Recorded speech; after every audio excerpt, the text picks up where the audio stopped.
Continuación justamente de lo que desarrollamos la clase anterior, y es que en esta ocasión vamos a hablar del paciente politraumatizado. ¿Ok? ¿Qué concepto tenemos del paciente politraumatizado? ¿Quién es un paciente politraumatizado? ¿Tenemos una idea? A ver, ¿quién es el paciente politraumatizado?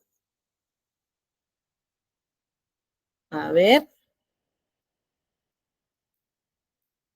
mientras ustedes están respondiendo o ingresando al chat, me dicen por favor, ¿cuál es la idea que ustedes tienen de un paciente politraumatizado? ¿Alguna idea? Nada, no tenemos idea. Ya, les comento. A ver. Listo. Un paciente politraumatizado es un paciente que ha sufrido, como su nombre mismo lo dice, múltiples traumas. ¿Pero a qué me refiero con traumas? Un traumatismo, básicamente, es lo que ha sufrido este paciente.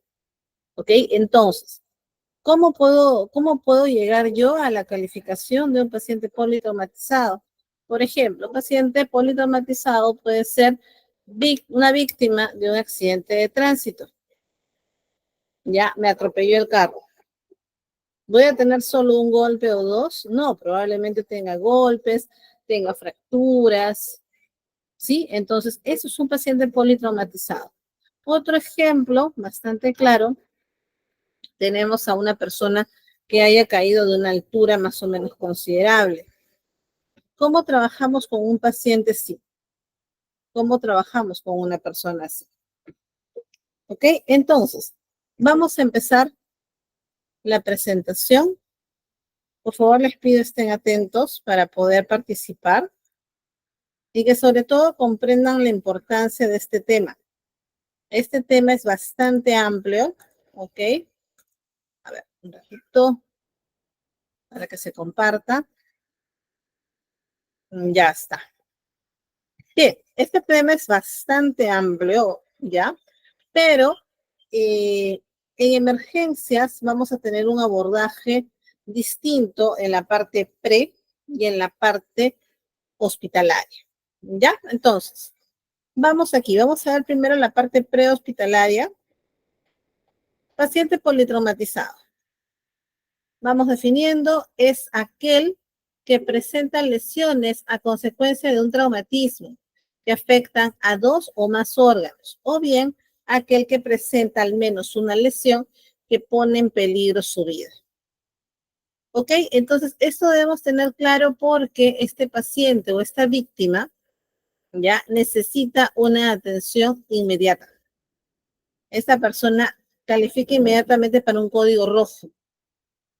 Ya estamos hablando de que esta persona tiene daño en más de dos estructuras, ¿sí? O tiene un daño, solo uno, pero que está poniendo en riesgo su vida. ¿Cuáles son las causas más habituales? Como les decía, accidentes de tráfico, un ahogamiento, lesiones intencionadas, vamos a suponer un ataque con bala, con puñal, un intento de suicidio, ¿ya? Un accidente a gran escala como un incendio o una caída, ¿sí? Entonces, son lesiones graves, son lesiones que ponen en riesgo la vida del paciente. Vamos acá. ¿Cómo lo evalúo y qué es lo que tengo que observar en él? Miren, el politraumatizado grave requiere una evaluación eficiente y rápida de las lesiones y el establecimiento de tratamiento precoz. ¿A qué se refiere? Este es un paciente que debe ser trasladado de inmediato en una ambulancia, pero su traslado, ¿ya? Es bastante complejo. ¿Por qué? Porque este paciente, de acuerdo al antecedente que tenemos, no podría movilizarse en lo más mínimo, por lo menos en lo que respecta al cráneo, cuello y columna. ¿Sí? Este paciente necesita ser trasladado de manera muy específica, muy específica. ¿Por qué? porque cualquier movimiento en falso podría representar, sí, el hecho de que este paciente quedara parapléjico. Imagínense ustedes, ¿no? Entonces, aquí tenemos que manejarnos con mucho, mucho cuidado, porque definitivamente, pues, ponemos en riesgo la vida de la persona. Ya, acá les menciono algo importante, el ATLS, que probablemente alguno de ustedes lo conozca o ya haya recibido capacitación. En emergencias hay capacitaciones básicas que todo personal debe conocer.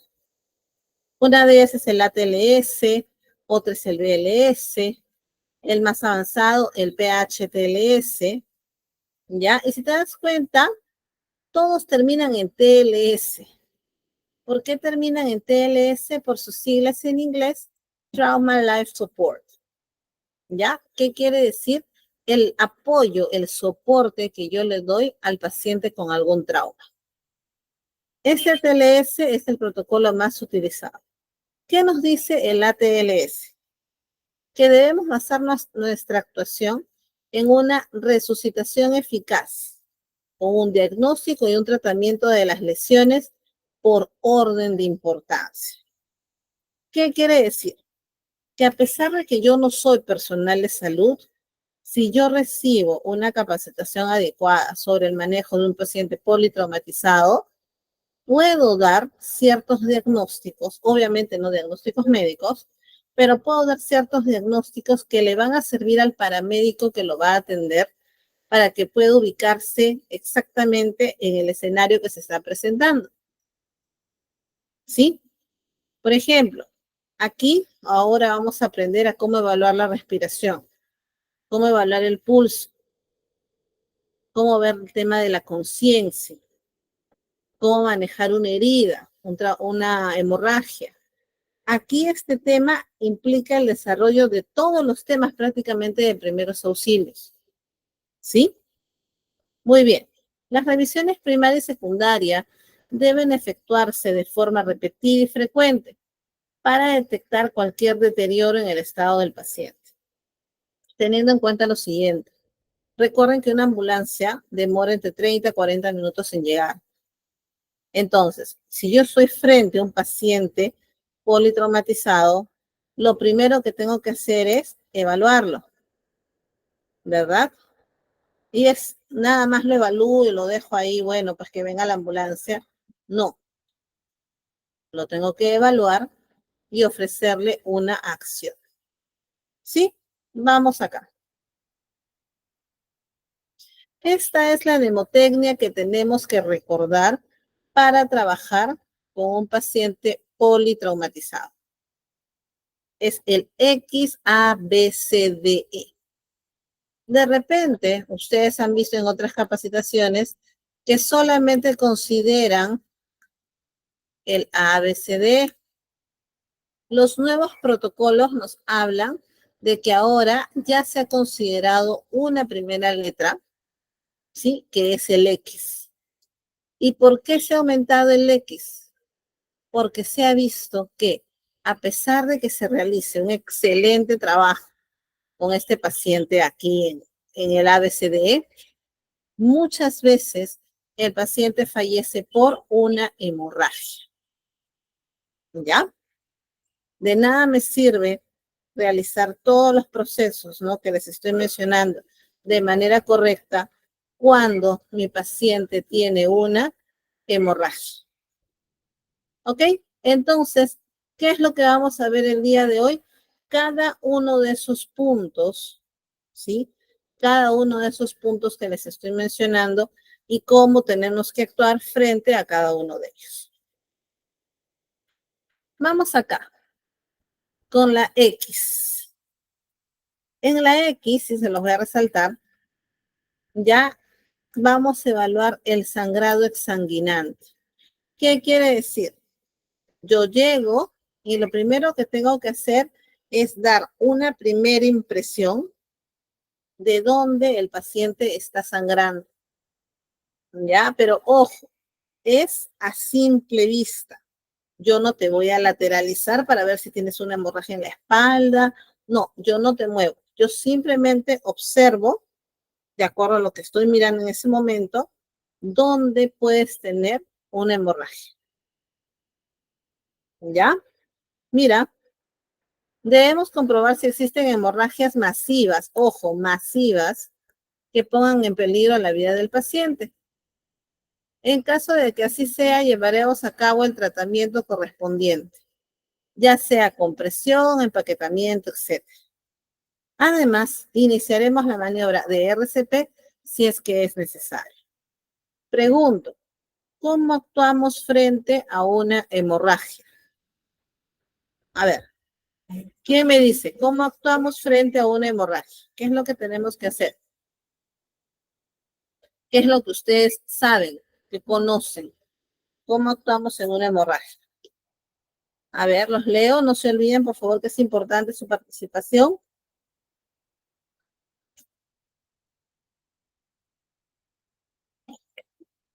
¿Cómo actuamos en una hemorragia? ¿Alguno de ustedes? A ver, vamos a ver. Hmm, ya. A ver. Coloco apósitos. Ok. Coloco un torniquete. Ya. Miren, aquí en la imagen nos da una idea bastante clara y bastante sencilla también de cómo trabajar con una hemorragia. Evidentemente, ya antes de tocar un paciente, yo tengo que haberme colocado mis guantes, ¿verdad? Eso es evidente.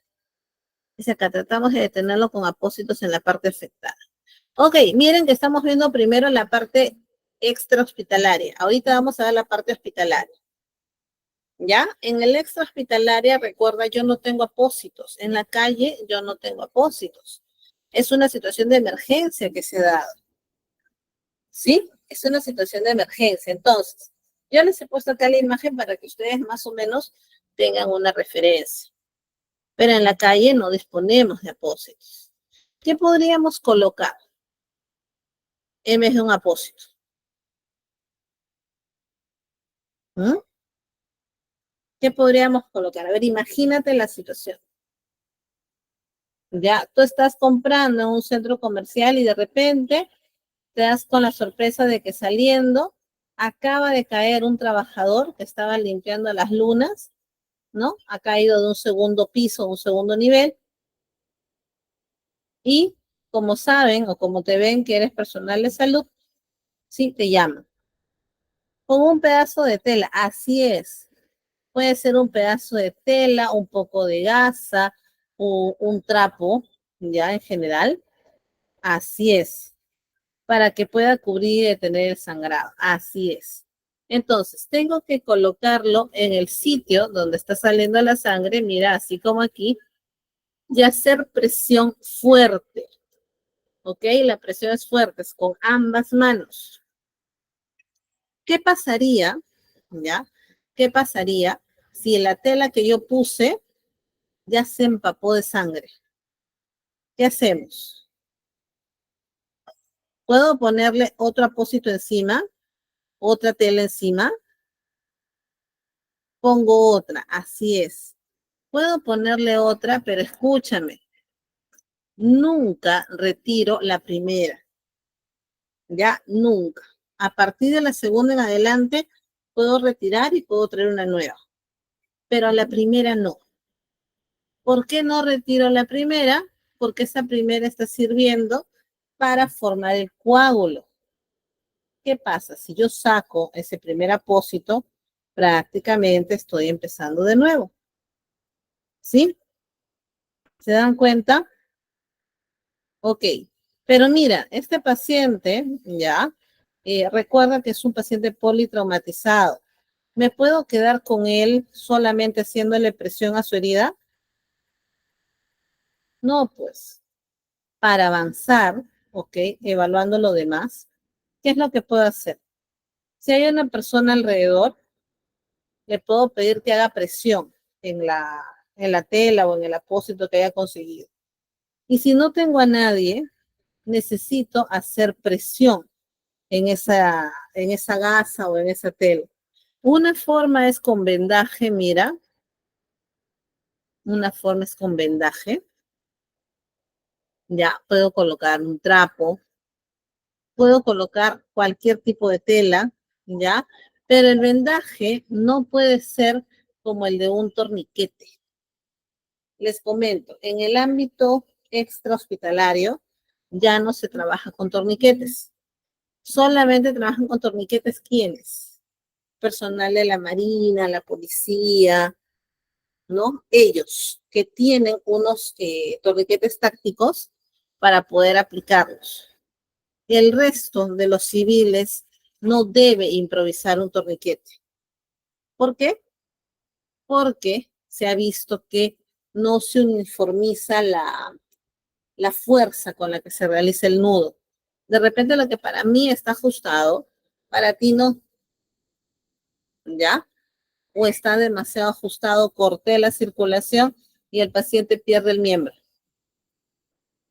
¿Sí? Entonces, tener cuidado con ello. Ya no se utiliza el torniquete, repito, en la parte extra hospitalaria. Dentro del hospital, sí. A ver, dice, venda o cualquier tela hasta que llegue la ayuda en caso de emergencia. Así es. Cualquier tela, un trapo, puede ser un polo, una toalla, lo que sea que tengas en la mano, ya, pero que ayude a presionar la herida. Ahora, si la herida es un orificio, es un hueco en la piel de tu paciente, ¿qué técnica vas a aplicar? La técnica del empaquetamiento. ¿Qué es esto? Voy a agarrar y en la herida voy a meter toda la gasa que me sea posible hasta que la herida esté bien tupida. Ya, esa técnica se denomina empaquetamiento y es también bastante buena. ¿Sí? Entonces, no nos olvidemos, lo primero que vamos a ver es el control de la hemorragia. Vamos rapidito acá, un ratito. Aquí está. Uh-huh. Para que ustedes vean este video rapidito. Aquí está.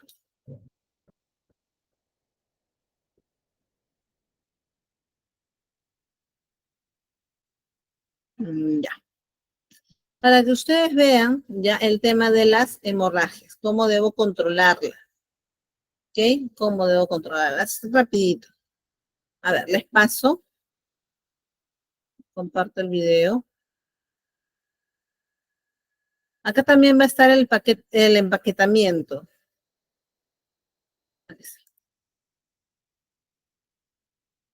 Un segundo, por favor, para compartirles.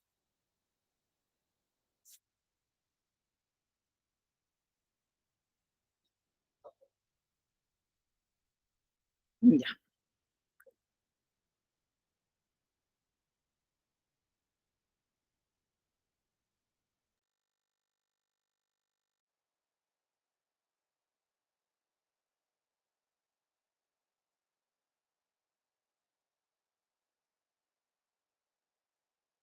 La contención de la hemorragia. Solo los grandes vasos sangrantes, especialmente arterias, necesitan intervención externa para detener el flujo de sangre. Dentro de los métodos físicos, el más usado es la compresión digital directa con apósitos o compresas. Consiste en presionar sobre la herida hasta que cese el sangramiento o hasta ser atendido en un centro asistencial. Si no cesa la hemorragia o se empapa de sangre el apósito, no lo retire. Sobre ese apósito coloque otro para no retirar el coágulo que se está formando. Otro método oclusivo puede ser el comprimir los puntos de presión que corresponden a las arterias humeral y femoral. Consiste en ubicar la arteria y manualmente presionarla contra el hueso, bloqueando de esta manera la irrigación sanguínea a la extremidad. Si el sangramiento es capilar, como en el caso de una quemadura tipo B o una erosión o abrasión, hay que cubrir con apósitos y comprimir suavemente con un vendaje. Si el apósito se empapa de sangre, no lo retire, coloque otro encima y vuelva a vendar. Esto es válido para todo sangramiento, ya que si se retira el apósito ensangrentado, retiraremos el o los coágulos en formación, reagudizando la hemorragia. Si la lesión hemorrágica es distal en una extremidad, siempre reduce el sangramiento la elevación del miembro afectado. Siempre traslade al afectado a un centro médico para su atención. Hemorragias. Listo. ¿Quedó claro entonces el abordaje de la hemorragia? ¿Sí? Tenemos que hacer directamente presión en la zona. ¿Ok? Directamente presión. No podemos hacer nada más ni nada menos porque es lo que se requiere. Ahora, les decía, si la herida ya es de tipo un orificio, ya lo que se tiene que hacer es empaquetamiento. Acá les comparto para que ustedes lo vean. ¿Ya? ¿Cómo funciona el empaquetamiento? ¿Correcto?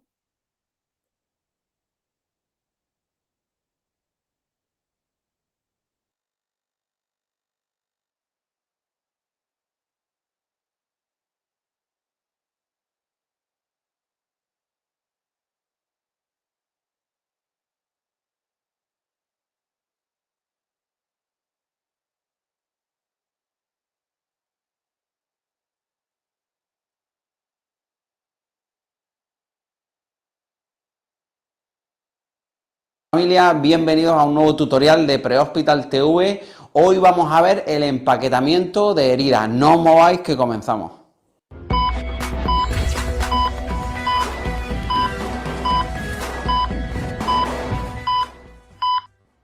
En primer lugar, me gustaría que repasáramos juntos algunos conceptos muy básicos. En primer lugar, es la zona de no torniquete. ¿Eso qué significa? Pues bueno, son unas zonas en las que, como la propia palabra indica, no podemos usar el torniquete, como son el cuello, las axilas, la ingle, el tórax o el abdomen. Otro concepto es el de empaquetamiento. No es más que rellenar de gasa o de venda el orificio hecho por la herida y así ejercer una fuerte presión y ayudar a la hemostasia. En el control de hemorragia por empaquetamiento se pueden usar agentes hemostáticos, que son unos productos que llevan la gasa o las vendas que ayudan a la rápida coagulación de la sangre. Hay algunas marcas muy conocidas que os voy a poner aquí, pero bueno, la mayoría proceden del ambiente militar o de combate. Tenemos la gasa de combate de Quick Clot, tenemos la gasa Chito X Pro, que llevan Chitosan, Kaolin y bueno, y el conocido Celox o Celox Rapid. También los podemos completar con un vendaje israelí. Me gustaría hacer una comparativa entre el control de sangrado con presión directa, el que hemos usado siempre, y el control con empaquetamiento. El tradicional se trataba de presionar encima de la herida. Esto, al no presionar en el punto de origen del sangrado, pues lo único que evitábamos es que no saliera la sangre al exterior, pero sigue sangrando. Por lo tanto, no vamos a parar la hemorragia. Pero el empaquetamiento, al meter gasa y venda y hacer una presión en el punto de origen, esto verdaderamente sí que es eficaz. Así que es más eficaz el empaquetamiento que la presión directa. Ahora ya vamos con la técnica del empaquetamiento. La hemos dividido en 5 fases y vamos a ir viéndola poquito a poco. La primera fase, nos encontramos con una herida en un punto de no torniquete con un sangrado muy abundante. Lo primero que tenéis que hacer es exponer la herida, cortar y abrir para localizar dónde está la herida. No podéis presionar una herida que no veis. Segundo, localizar el punto de origen. Tenéis que ir quitando sangre para ver dónde está el punto de sangrado. Tercero, empaquetar. ¿Cómo se empaqueta? Cogemos una gasa, hacemos una bola y en el punto de origen que hemos localizado presionamos. Y ahora tiro de la gasa y presiono. Tiro de la gasa y presiono. Y otra vez, fijaros que siempre tengo una presión continua sobre el empaquetamiento. Meter los dedos profundos, sigo empaquetando, sigo empaquetando. Recordaros que esta es sin agente hemostático, sigo empaquetando y ya veo que está cediendo la hemorragia. Empujad sin miedo. Una vez está todo empaquetado, pues haría una presión de, si es sin agente hemostático, son 10 minutos y con agente hemostático son 3 minutos. Podéis completar el proceso con un vendaje fuerte alrededor de la herida. Esta sería la técnica del empaquetamiento. Y para terminar este tutorial... Muy bien, entonces hemos visto ahí la técnica del empaquetamiento. ¿Qué tal lo ven? Es fácil, ¿verdad? Si ustedes se percatan, ¿sí? No es complicado. Bueno, él está utilizando unas gasas ya con algunas sustancias agregadas, pero en caso no las tenga, una gasa común también nos puede servir. Muy bien. Creo que Romer había levantado la mano. Bueno, aprovechamos que no estoy compartiendo. Pregunta, Romer. No, se me activó, buenas tardes, se me activó la manito, disculpe. Ok, listo, no hay problema. Muy bien, vamos entonces a volver a compartir. Ya tenemos controlada entonces la hemorragia. Eso debemos tener presente. ¿Sí? Hemos pasado la primera parte de la atención del paciente politraumatizado. Muy bien. Controlé la hemorragia. Segundo punto, letra A. Vía aérea permeable. Dice aquí en la fase A realizaremos un estricto control de la columna, ok, cervical, utilizando para ello dispositivos específicos o haciéndolo mediante métodos manuales. ¿Sí? Se supone que en todo establecimiento, en todo lugar, por ejemplo, un centro comercial, un coliseo, deberían tener un inmovilizador cervical o lo que nosotros conocemos como un collarín. Si no lo tuvieran, ¿ok? Si no lo tuvieran, lo que vamos a hacer es tratar de inmovilizar a la persona, ¿sí? Colocándose un socorrista o a la persona que está ayudando a la altura de la cabeza y inmovilizándola con sus manos. ¿Ya? Yo me coloco por detrás y lo voy a inmovilizar con mis manos. Ahora, si tengo el collarín o el inmovilizador cervical, tengo que colocarse. ¿Ya? Ahora vamos a ver un videito de cómo es esto. Por otro lado, aparte de cuidar la columna, también tengo que asegurar la permeabilidad de la vía aérea. Entonces, ¿ya? Vamos a ver esto. Puedo trabajar con dos maniobras. La maniobra frente-mentón o la tracción mandibular. Vamos acá para que la veas rápidamente. Esta de aquí es la maniobra frente-mentón. Como la ves, bastante sencilla, ¿no? Una mano en la frente y la otra en el mentón. Pero escúchame, este es un paciente politraumatizado. Si es un paciente que ha caído de una gran altura, ha sido atropellado, ¿no? Y yo no sé si pueda tener una lesión cervical, es preferible esta vía no utilizarla. Voy a utilizarla de aquí. Vamos a borrar. Es preferible usar esta. ¿Ya? La tracción mandibular. Ahora les voy a mostrar un videito de cómo hacerlo. ¿Ya?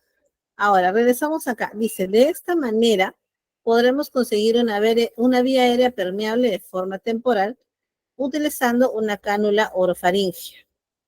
Ya cuando venga la ambulancia se va a colocar ahí una cánula. Además, debemos comprobar que no existan secreciones como vómito, sangre, ¿no? Etcétera, en la cavidad. Y si lo hubiera, debemos aspirarlo. Pero esto ya es con los equipos de la ambulancia. Vamos entonces primero, ¿ya? A cómo voy a inmovilizar el cuello del paciente. Ya, como les decía, se supone que todos los lugares públicos ya tienen un collarín a la mano. Deberían. Sin embargo, no todos lo tienen a mano. ¿Ok? Entonces, vamos acá para que ustedes puedan observar cómo es la colocación del collarín cervical. ya, o inmovilizador cervical. Listo. A ver, un momentito. Cuidado, por favor, con los Licenciada, audios. no se escucha el audio. ¿No me escuchan? Hola. ¿Qué se llama? ¿Sí? ¿Sí se escucha? Sí. Sí, ok. De repente sale y vuelve a ingresar. A veces eso sucede, siempre les digo. Tengamos cuidado porque a veces el internet es así. ¿Ya? Vamos entonces a ver el tema del collarín, el uso del collarín, y si no, la inmovilización a través de las manos. ¿Ok? Les comparto.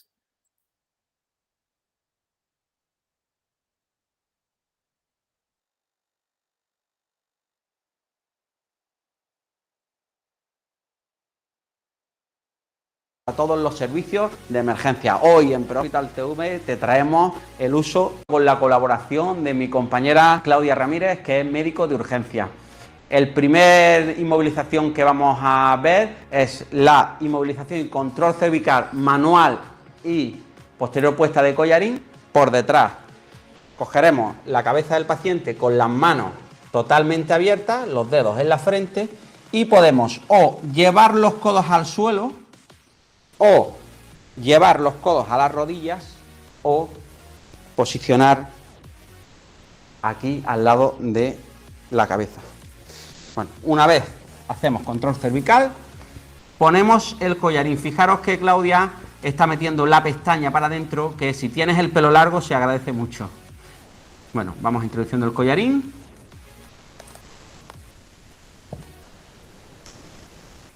Y ese sería el ataque posterior.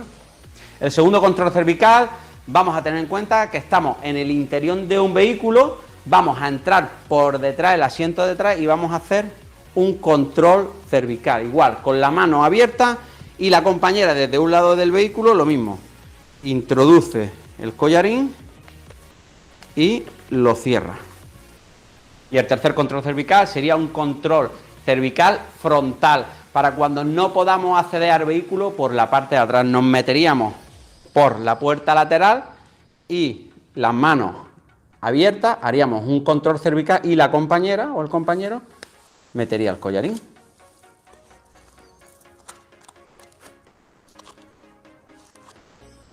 Hasta aquí este tutorial rápido y sencillo para ver el control cervical.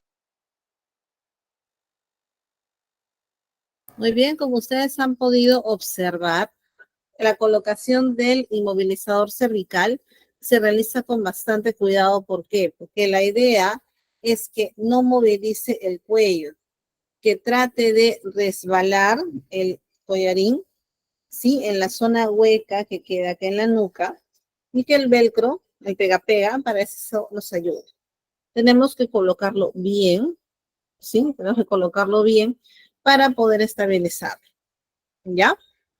La colocación del collarín o inmovilizador cervical, ¿tenemos alguna pregunta? ¿Está claro? ¿Sí?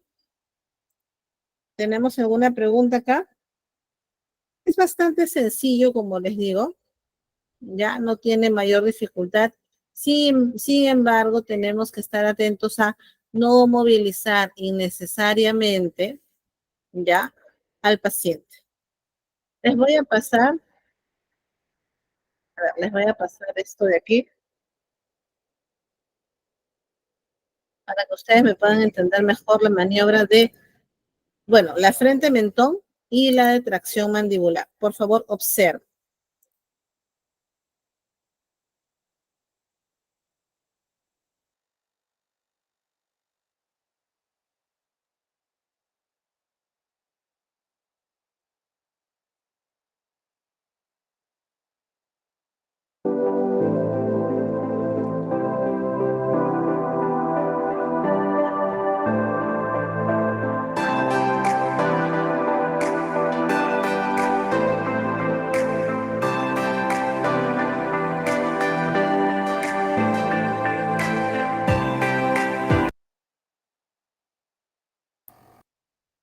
Esa primera maniobra que ustedes acaban de ver es la frente, mentón. Como te das cuenta, movilizo el cuello de mi paciente y si este ha tenido una fractura de repente a nivel cervical, ya puedo complicarlo mucho más.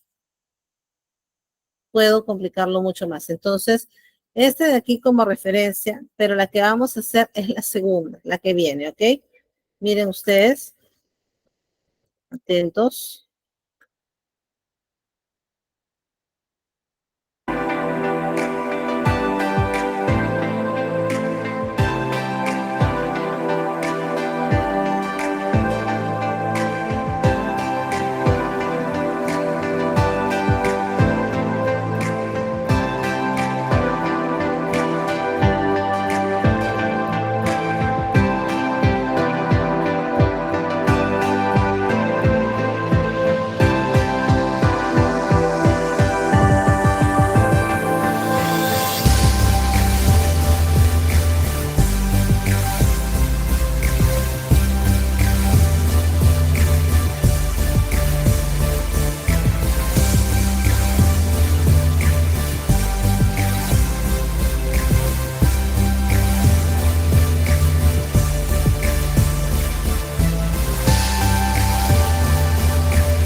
¿Observaron la diferencia? ¿No? Aquí, si tú te das cuenta, el paciente no moviliza para nada su cuello, en ningún momento.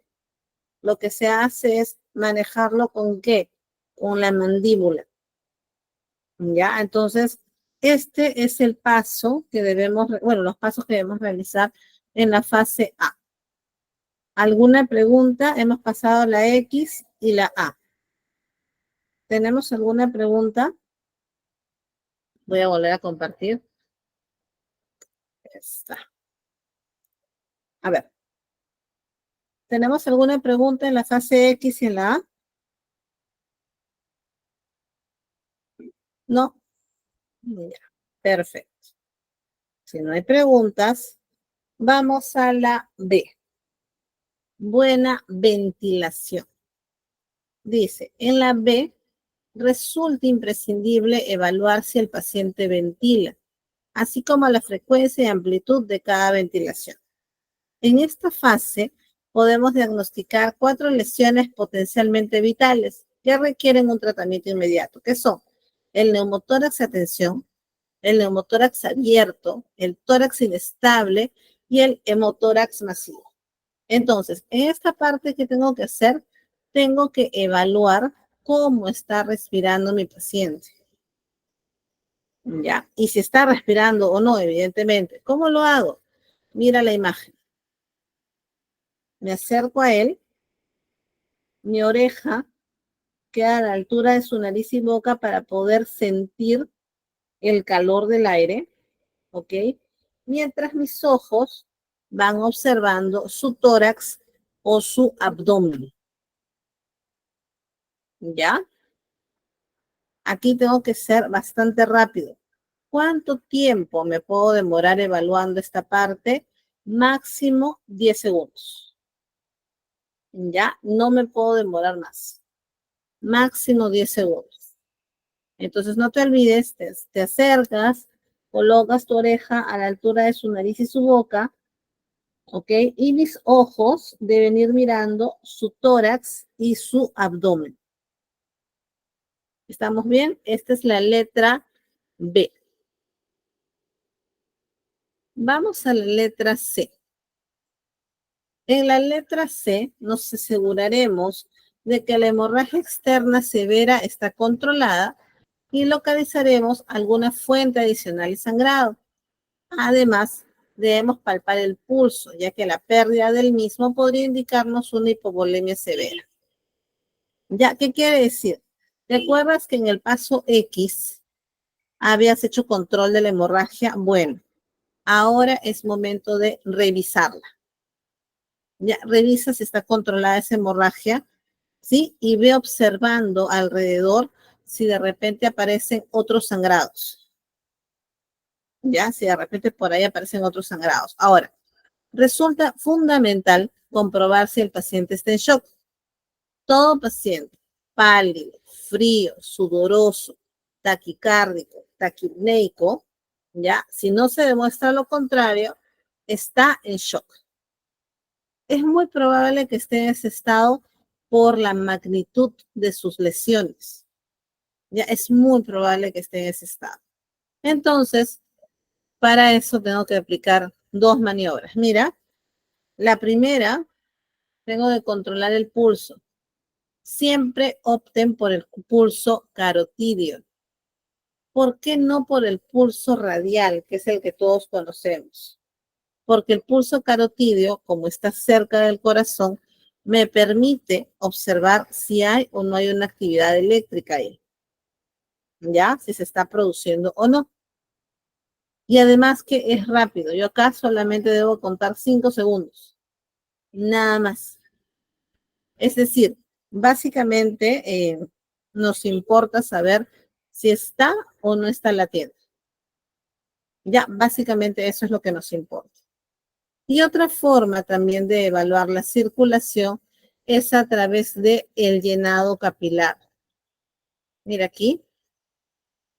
Este es el llenado capilar. ¿Cómo lo hago? Dice, se aplica presión en el lecho ungueal, es decir, acá en la uña de un paciente. Y lo voy a presionar hasta que se vuelva blanco. Una vez que ya está blanco, lo suelto y debo verificar cuánto tiempo se demora en regresar a su color. ¿Cuánto es el tiempo permitido, el tiempo normal? Menos de 2 segundos. Si te demoras más, probablemente estamos hablando de que hay algún problema de coagulación, algún problema de circulación. De repente por la hemorragia, ¿ya? O de repente por el corazón en sí. ¿Ya estamos? ¿Alguna pregunta en la letra C? Bastante fácil encontrar el pulso y evaluar el llenado capilar. ¿Todo bien? ¿Sí? Espero que sí. Acá nos vamos a demorar un poquito, porque esta parte sí es un poco más grande, más compleja. Y esta nos habla de la discapacidad. En la fase D vamos a valorar qué cosa. La función cerebral del paciente a través del nivel de conciencia mediante la escala de coma de Glasgow. ¿Alguien alguna vez ha aplicado esta escala de coma? Probablemente no. Este tipo de escalas se manejan a nivel hospitalario, ¿ya? Y es más, hace poquito ha habido cambios en la evaluación de la escala del coma. Ya los parámetros no son los mismos. ¿Ok? Romer, ¿se volvió a encender tu manito o quieres hacer alguna pregunta?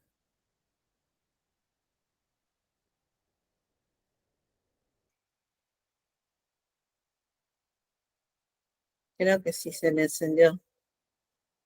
Bueno, ten en todo caso bastante cuidado, por favor, con las manitas levantadas, ¿ya?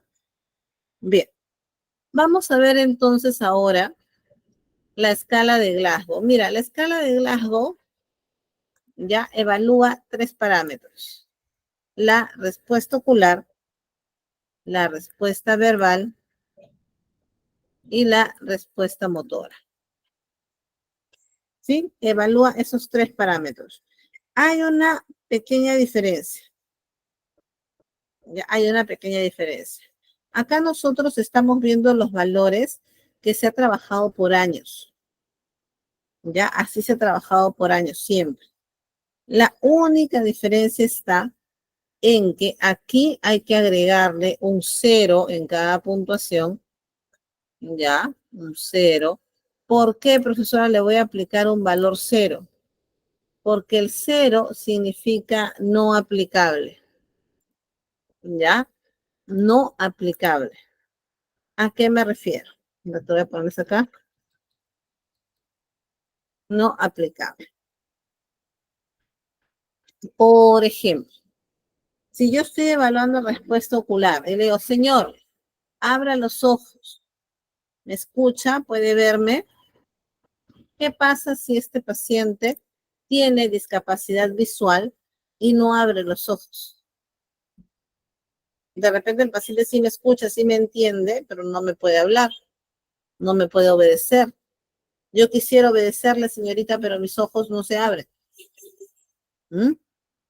Entonces, en este caso, si es que sabemos que el paciente tiene ese grado de dificultad o discapacidad, ya la respuesta sería 0, no aplicable, no evaluable. Yo no puedo evaluar eso. En la respuesta verbal, lo mismo.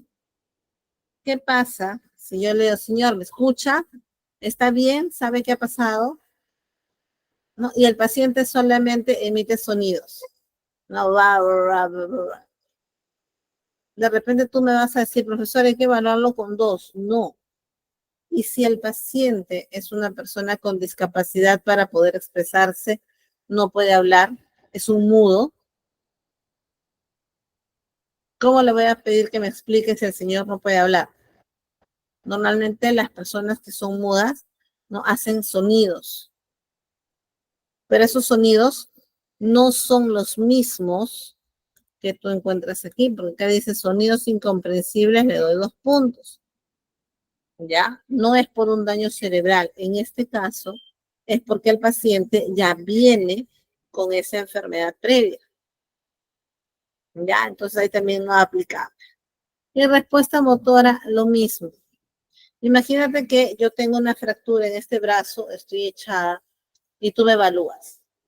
Y me dices, señora, mueve el brazo. Y yo no puedo mover el brazo porque tengo una fractura, tengo el hueso partido en 2, ahí salido, y no puedo evidentemente mover el brazo. ¿Eso qué quiere decir? Ya, que va a haber algunas situaciones en las cuales los valores de la escala de Glasgow se escapan un poquito. ¿Sí? Se escapan un poquito. Entonces, para entender cómo evaluamos la escala de Glasgow, tengo todo un video. Sin embargo, si ustedes tienen alguna pregunta, me dicen. Voy a dejar de compartir. A ver, ¿tenemos alguna pregunta? La escala de Glasgow puede ser un poco tediosa. Ya, la escala de Glasgow puede ser un poco tediosa. Porque como son varios parámetros y todo, es, sí, pues, muy complicado. Muy bien. ¿Alguna pregunta? Licenciada, buenas noches. Hola, sí, te escucho. Licenciada, hace poco en mi trabajo, yo soy ingeniero de civil, y Ujú, entonces tuvimos un accidente bien fuerte, ¿ah? Estábamos haciendo un vaciado de bombeo masivo de concreto, y entonces la bomba se reventó la manguera, entonces golpeó al trabajador, al personal cercano que estaba. Entonces nosotros no sabíamos cómo actuar en ese instante por el tema que le había dado. El golpe era tan fuerte que el trabajador no respondía casi como 5 minutos. Entonces nosotros pensábamos que ya había fallecido. ujú.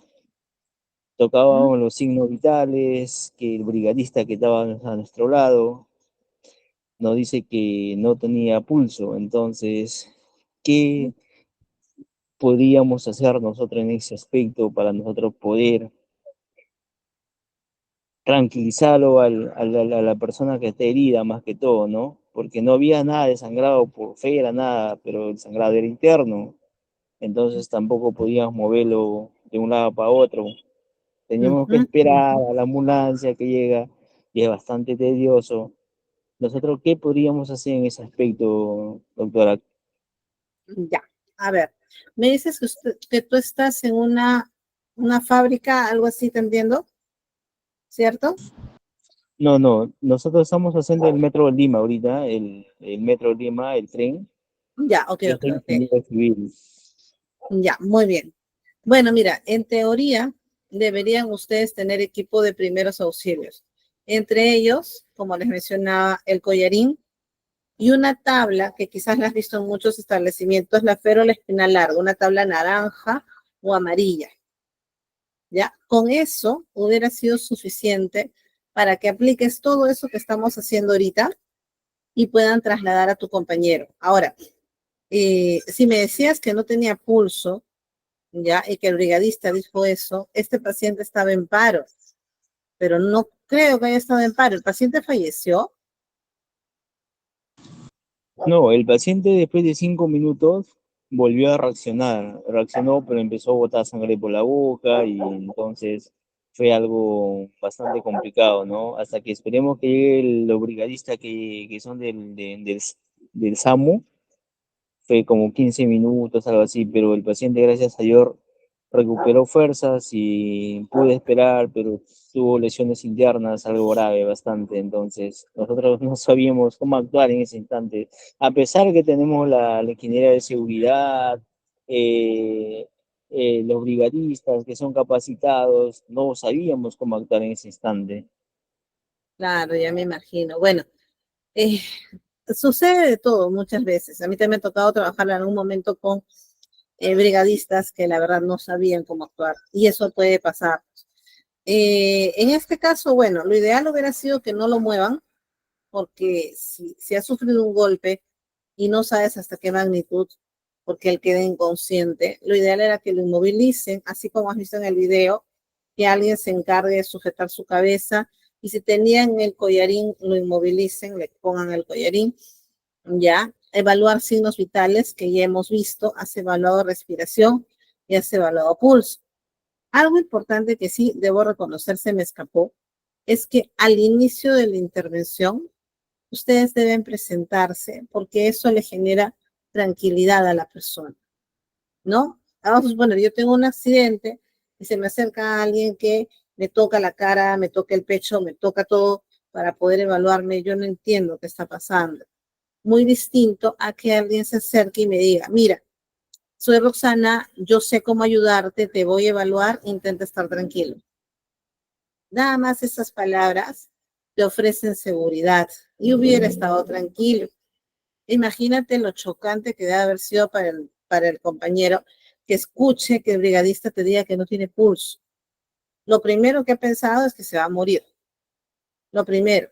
Y ojo, a pesar de que tú pienses que la persona que está inconsciente no escucha, sí escucha. Es por eso que debemos ser muy cuidadosos con lo que hablamos, ¿no? Y la ambulancia lamentablemente sí, pues demora 40 minutos y eso, pero lo que sí debemos aprender, y qué bueno que lo hayas mencionado, es que cuando nosotros llamamos a SAMU, ¿sí? SAMU nos tiene que orientar. Más aún, si como dices, estaba la ingeniera de salud, estaban los brigadistas, ya, ok, no sabían, se olvidaron, les dio miedo, no importa. Pero la persona que está en la línea te va orientando y te dice, evalúalo, tiene pulso, tiene respiración, observas algún sangrado. Ellos justamente, los operadores, están para ayudarte en eso. No es simplemente, ya señor, en media hora estamos llegando, traemos una ambulancia, no sé, pues de Los Olivos, y se acabó. No funciona así. Nosotros tenemos que aprender a reclamar la atención que se supone nos tiene que brindar el SAMU. El SAMU orienta. Más aún, si ustedes tienen personal, tenía que haberlos orientado, ¿no? Ahí estuvo mal la actuación de SAMU. ¿Qué más podíamos hacer? Correcto, correcto, licenciada. Por eso es el tema que estoy llevando ahora el curso con ustedes, para tener mayor conocimiento, ¿no? Para obtener una respuesta inmediata durante otro evento que tal vez nadie quiere que suceda, pero en Pero el puede trabajo siempre suceder. sucede. Correcto. Claro, no, Gracias, claro. muy amable. Ok, Romer. Miren, y lo que nos ha comentado su compañero es verdad. Es decir, ustedes me comentaban en algún momento que no todos son personal de salud. Entonces, imagínense, si ustedes, que no son personal de salud, buscan la forma de capacitarse, Se supone que el que sí lo es debería estar al tanto de todo esto.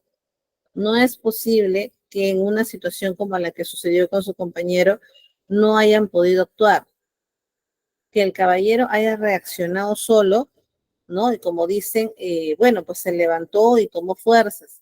¿Y qué tal si ese chico tenía una lesión en la columna y él trataba de levantarse porque no sabía la magnitud de lo que le había pasado? ¿No? Entonces, dense cuenta de lo grave de la situación. Es bien peligroso, hay que tener muchísimo, muchísimo cuidado. ¿Ya?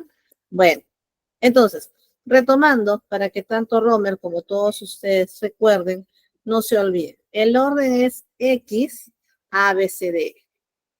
X, tomando como referencia tu caso, buscar si ves alguna hemorragia, pero es rápido, simplemente observo, te veo de cabeza a pies, no veo ninguna hemorragia. Continúo.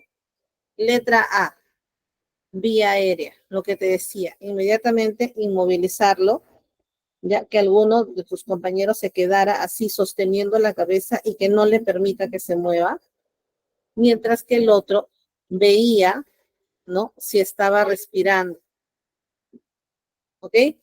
Letra B, observo la respiración, siento su respiración, siento su aliento, observo su tórax y su abdomen. Si está respirando, continuamos. Letra C, ¿qué veo en la letra C? Circulación. Teníamos que haberle tomado pulso. El pulso se toma con estos dos dedos y siempre acá a la altura, ¿ya? Siguiendo el músculo esternocleidomastoideo. Si tú sientes que hay latido, bingo, todo bien. Continuamos. ¿Cómo corroboro? Llenado capilar, lo que les decía. Presiono y suelto. Si se demora más de 2 segundos, este paciente está entrando en paro probablemente. Tiene una hemorragia, solo que no se ve. Puede ser una hemorragia interna. ¿Ok? Y vamos a la letra D, que es donde nos hemos quedado, y ahorita vamos a ver la escala de Glasgow. ¿Para qué? Para poder identificar su nivel de conciencia. ¿Ya? Entonces, vamos a ver ahorita esa evaluación. Por favor, observen bien, pregunten todo lo que tengan que preguntar, porque la escala de Glasgow es un poquito larga, es un poquito complicada, ¿ya? Pero es importante que todos aprendamos a hacerla o que por lo menos tengamos la idea, ¿ya? Para saber si es que este paciente está ok, está consciente, ¿ya? O simplemente pues está perdiendo la conciencia y estamos hablando de un paciente ya mucho más delicado. ¿Ok? Les voy a pasar este videito. Espérenme. Ya, ahora sí, aquí está. Este video es traducido, ¿ya? Obviamente, del inglés, básicamente para poder evaluar la nueva escala de Glasgow, ¿ya? Observen y luego comentamos al respecto.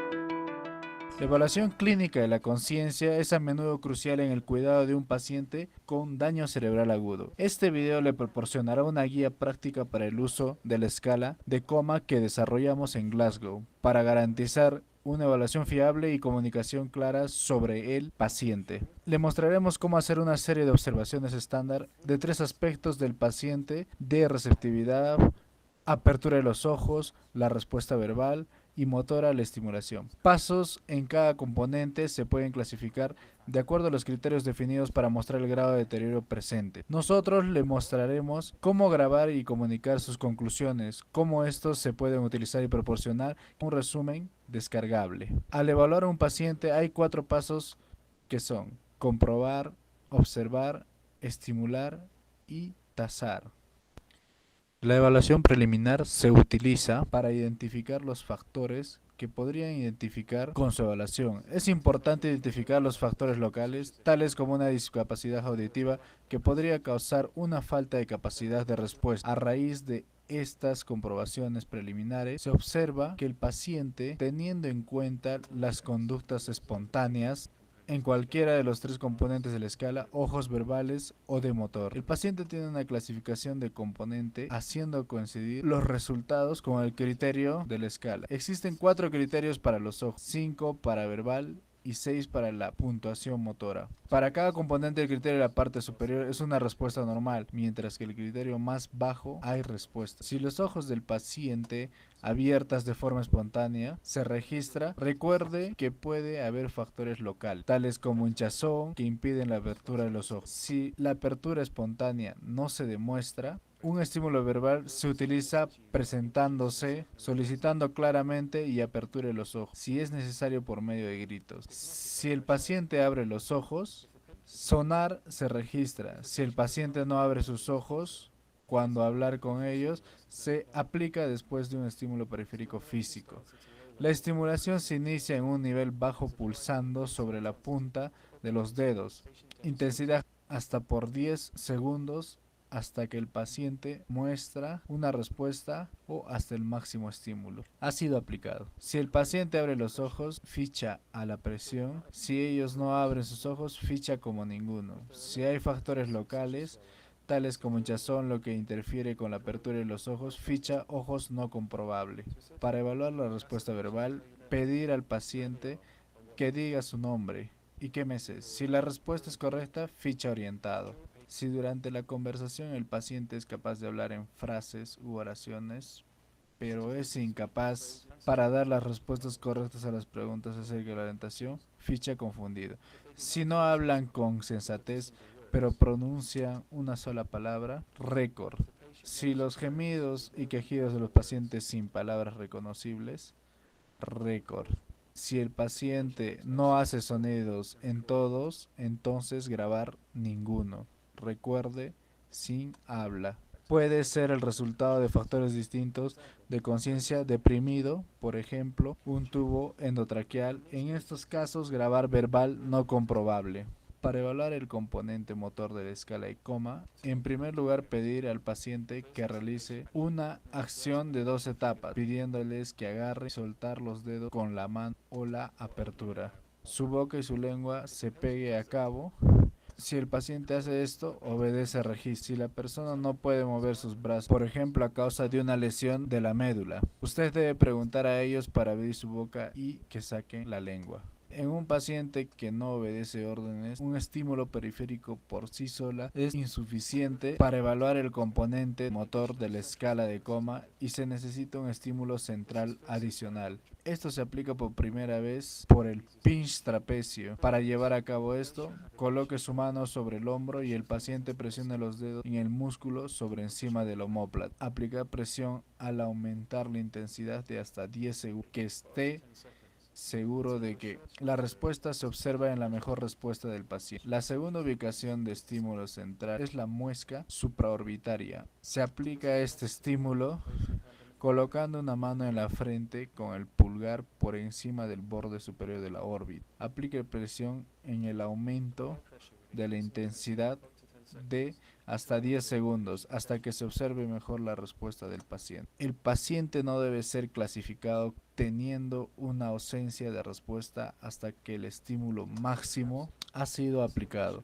Este estímulo no se debe utilizarse en pacientes con lesiones faciales adyacentes a la muesca supraorbital. Si el paciente mueve la mano por encima de la clavícula o la clavícula en un intento de mover el estímulo de distancia, se localiza récord. Si su extremidad superior no llega por encima de la clavícula pero se flexiona, entonces ya sea normal o anormal flexión. En la práctica clínica, la evaluación de estos no localizan respuestas se basa en una combinación de ambos estímulos, periférico y central.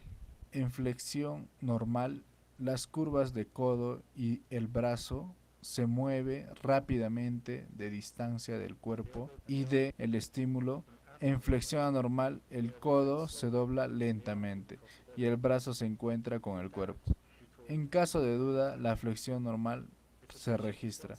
Si el paciente extiende los codos en lugar de ellos flexionando, registrar extensión. Un paciente que no responde registra como ninguno. Si están paralizados por otros factores, como una parálisis para las drogas, disco motor no comprobable. Si las respuestas se exhiben diferentes entre los miembros en lados derecho e izquierdo, registrar la mejor respuesta al lado que el mejor índice de respuesta general. La respuesta de la peor cara puede reflejar el daño cerebral focal o lesiones locales. Así que para recapitular, para analizar los factores que podrían interferir con su evaluación, obsérvese el paciente para la apertura espontánea de los ojos, el habla, movimiento. Si es necesario a continuación, estimular al paciente primero verbalmente y luego físicamente. Los resultados deben documentarse claramente en un gráfico de escala de Coman. Las observaciones pueden entonces ser comunicada de forma clara y rápidamente apreciado, por lo que cualquier mejora o deterioro de la condición del paciente puede ser visto. Calificación de los pacientes se pueden documentar numéricamente como una ayuda abreviada para grabar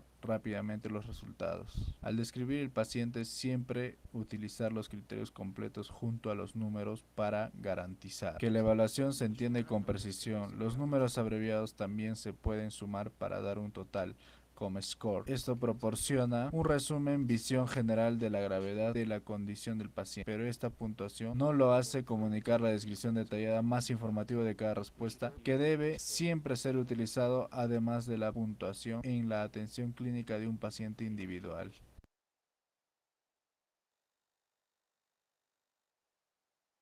Muy bien, entonces, como ustedes han podido ya observar, ya la escala de Glasgow es bastante amplia.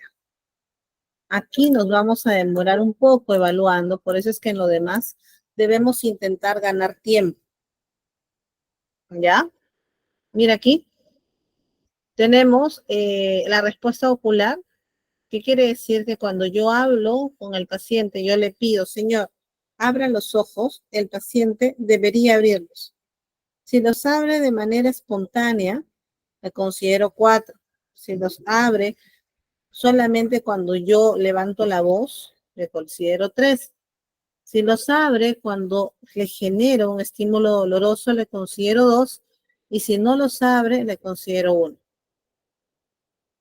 ¿Sí? No se olviden, por favor, lo mismo sucede para la respuesta verbal y la respuesta motora. Ahora, al finalizar, ¿qué es lo que tengo que hacer? Sumar los parámetros. Por ejemplo, este paciente aquí me dio como resultado 2, aquí me dio como resultado 3 y aquí me dio como resultado 3 más. ¿Cuánto tiene este paciente? 3 y 3 son 6, 2 son 8. ¿Ya? ¿Qué quiere decir? Mira, el valor máximo es 15. El valor mínimo es 3. Si tengo un valor de 8, ¿ok? Estoy hablando de un paciente inconsciente. Mira, dice acá, por debajo de 7 puntos, ya lo considero un coma. Por debajo de 8 puntos, debería intubar. ¿Ok? Vamos a la última parte. La exposición. La letra E.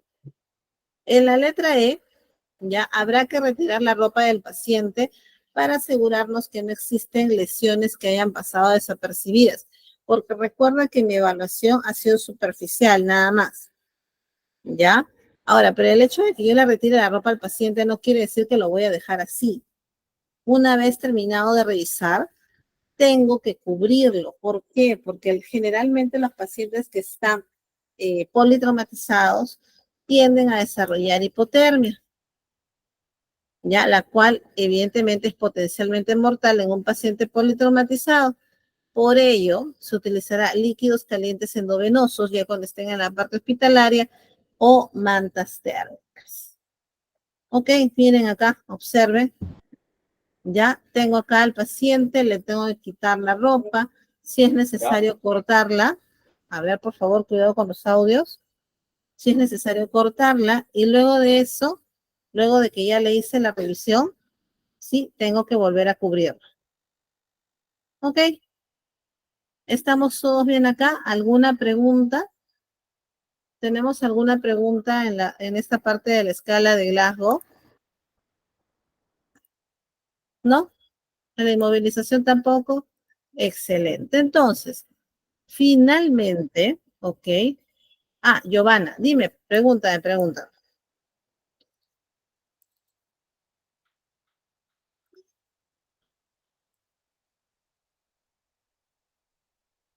ver, creo que no. Bien, ya, ok, no hay problema. Les decía, finalmente, ya que evalué todo, tengo que ayudar en el traslado de este paciente. Lo que nos decía su compañero es verdad. Ya, para que llegue la ambulancia se demora demasiado. Es demasiado el tiempo perdido.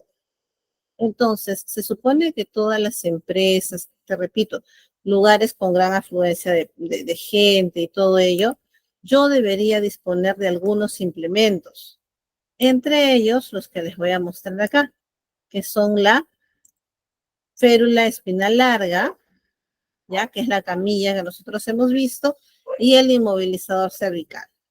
Yo les voy a compartir este video, es un poquito amplio, pero por favor véanlo con detenimiento porque quizás en algún momento ustedes tengan que ayudar a alguien a ser trasladado. ¿Ok? Observen el videito, por favor.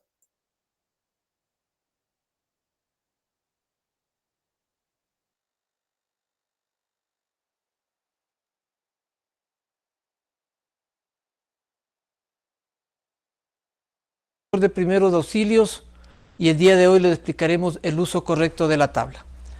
La tabla FEL o camilla de rescate está constituida de un material de polímero plástico. Tenemos el inmovilizador de cabeza y el collarín cervical que nos permitirá trabajar mejor con la víctima. Y para la sujeción de la víctima tenemos las correas de amarre, también llamada araña.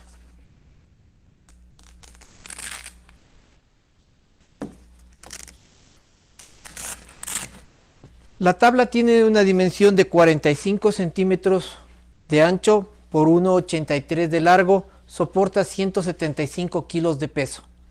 Es indispensable para la movilización de una persona, mínimo 2, para mover el peso mínimo. Para la movilización correcta de una persona necesitaremos mínimo 2 personas para moverla. Mientras más personas tengamos para mover la tabla, sería mucho mejor, ya que dividimos el peso de esa persona para 2, 3, 4, 5 o 6 personas. El collarín cervical se lo debe utilizar de la manera correcta. Tiene una base de mentón, la cual va colocada y asegurado el paciente. Esto permite que la cabeza se mueva junto con el cuerpo en un solo bloque y la cabeza no esté colgando y sufra mayores daños. El sujetador de cabeza o inmovilizador de cabeza.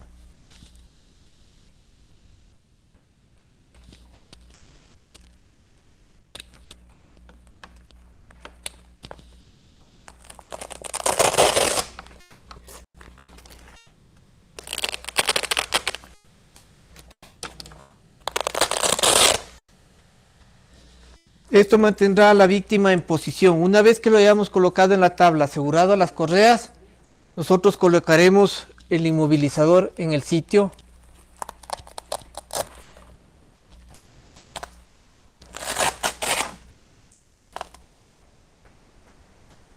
Abajo. Arriba. Para mantener la cabeza en posición recta durante el transporte de la víctima. Las correas de araña nos permite mantener sujeto a la víctima durante todo el trayecto de la movilización. Ya. Entonces se acerca, encuentra en el piso ya, y pide ayuda a la tripulación. Por favor, ¿alguien me puede ayudar? Ya. La tripulación llega, hace una revisión primaria de la víctima, ¿sí? Consciente o inconsciente. Señor, ¿está consciente? ¿Qué le pasó? ¿Se cayó? ¿Le duele la espalda? ¿Le duele el hombro? ¿Sí? El tripulante pide que por favor le traigan el equipo de primeros auxilios, la tabla, ¿sí? Para preservar la integridad de la persona, vamos a trabajar con el collarín. Yo sujeto la cabeza del paciente. ¿Sí? Colócale allí. De tal manera que mi compañero pueda trabajar con el cuello.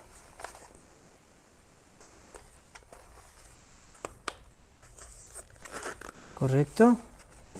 Ya. Preparo la tabla. Pues el engalador. Retiro las bases del inmovilizador de cabeza y la araña. ¿Sí?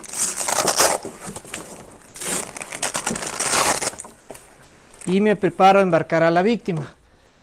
Busco la ayuda de todas las personas que puedan colaborarme. Por favor, señores, ayúdenme. Colóquense a los lados de la persona para que me ayude. Me coloco en el piso. Traigo la víctima hacia donde mí, lo más posible mientras introducen la camilla. Y recupero a la víctima hacia la camilla. ¿Sí? Una vez que tengo a la víctima en la camilla, procedo a asegurar inmovilizadores de cabeza.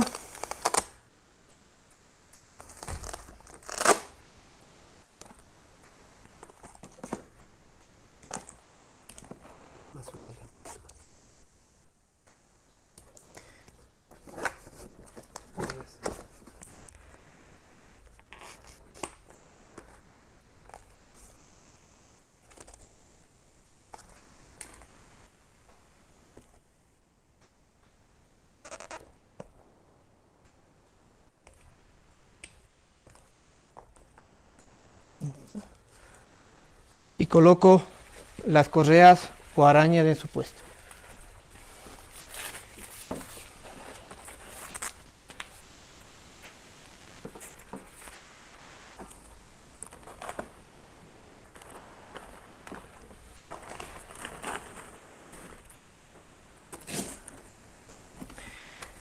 Cada correa tiene que estar perfectamente sujeta dentro de los orificios que tiene la camilla. ¿Sí?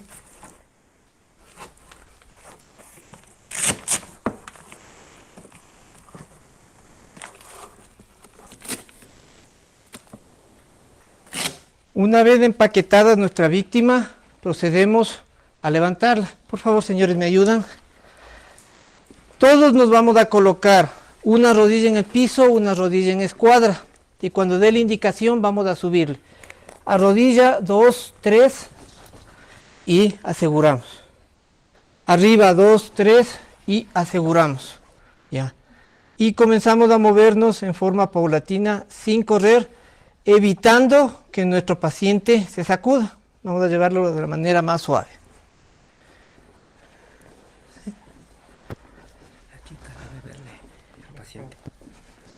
Hasta el sitio donde va a permanecer para la atención. Si durante el trayecto cualquiera de los socorristas, el tripulante o los pasajeros ven alguna anormalidad, volvemos a bajarle. A rodilla 2, 3. A piso 2, 3. ¿Sí? Mientras más personas tengamos para el transporte del paciente, será mucho mejor, porque dividiremos el peso del paciente entre varias personas. ¿Sí? Una vez que esté en el sitio que le vamos a prestar primeros auxilios, procederemos a la evaluación médica. Hasta ese momento no retiraremos cabezales, cuello ni araña hasta que el médico autorice. ¿Sí? Abajo, Vladi. Al costado. Arriba, a rodilla. 2, 3. ¿Sí? Si por cualquier motivo durante el trayecto, cintura 2, 3, uno de los compañeros tropezara o resbalara, el estar sujeto a la víctima evitará que ella caiga. ¿Sí? El hecho de que la camilla se incline en la parte intermedia es efecto del peso. ¿Sí? A rodilla 2, 3. A piso 2, 3.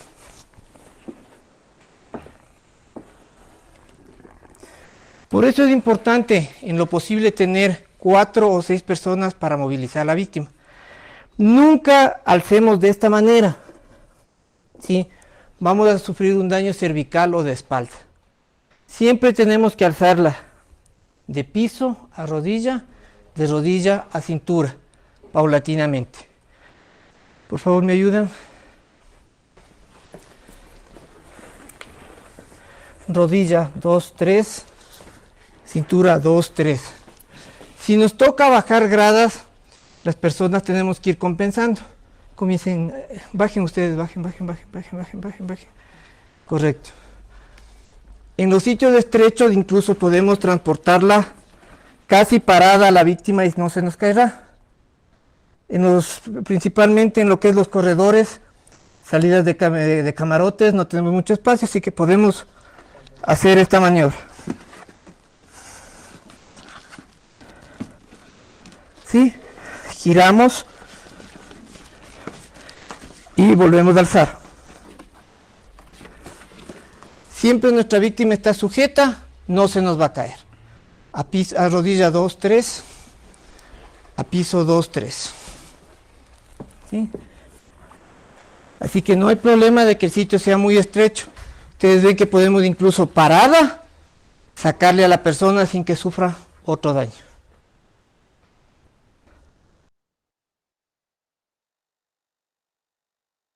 Listo. Muy bien. Entonces, esto corresponde al manejo del paciente politraumatizado. ¿Tenemos alguna pregunta? Sí, es importante, por favor, nada más para concluir con esta parte, no se olviden el orden de atención. Importantísimo, el X, A, B, C, D, que es la forma en la que nosotros vamos a ir realizando la evaluación de nuestra víctima. Si disponemos de los implementos, como ustedes han visto, la férula espinal larga o la camilla y el collarín, ¿ya? Podemos ir apoyando con el traslado. Si ustedes se han dado cuenta, él pide ayuda y normalmente la persona que dirige es el líder. Entonces tú puedes ayudar a que los demás te apoyen, ¿no? Tú les puedes indicar, les puedes enseñar. Así que no hay ningún inconveniente ahí. ¿Ok? ¿Alguna pregunta, señores? ¿Está todo claro? Una consulta, me quedó la duda, Romer. Si todavía estás en línea, ¿ustedes disponen tanto del collarín como de la férula que ha salido en el video? Correcto, correcto. Sí, ya, ok. Bueno, es que qué bueno saberlo porque necesariamente pues es la única forma de trasladarlo en caso de que la ambulancia no llegue. No, acá en Lima de repente sí va a llegar, aunque de repente demora un poco, pero en provincias no. Bien, gracias, Robert. Dice Rosa. Realmente que al trasladarlo en la camilla necesariamente tiene que ir el collarín. Así es. ¿Por qué? Porque si esto no está estable, de repente la paciente cuando la levanten puede caer el cuello, ¿no? Puede caer. Y allí se puede lastimar los cervicales. Entonces lo ideal es que vaya así, ¿no? Totalmente fija. Totalmente fija. Ok. Bien, ¿alguna pregunta aparte, bueno, algún comentario aparte del de Rosa? ¿Está todo claro? Es muy importante. Así es. Y nosotros disponemos de esos equipos en la calle, ¿no? Entonces no necesitamos nada más en realidad. ¿Sí? Muy bien. Listo, señores. Entonces, si no hay ninguna pregunta, muchísimas gracias por haber estado el día de hoy. No se olviden que tenemos nuestra clase final todavía pendiente. Por favor, intenten participar activamente, que eso los va a ayudar para reforzar o despejar las dudas que ustedes puedan tener. ¿Sí? Bien, entonces finalizamos la clase del día de hoy. Por favor, no se retiren. ¿Sí? Se quedan con el coordinador para que les dé algunas indicaciones. Muchísimas gracias. Buenas noches. Buenas noches, gracias. Pues,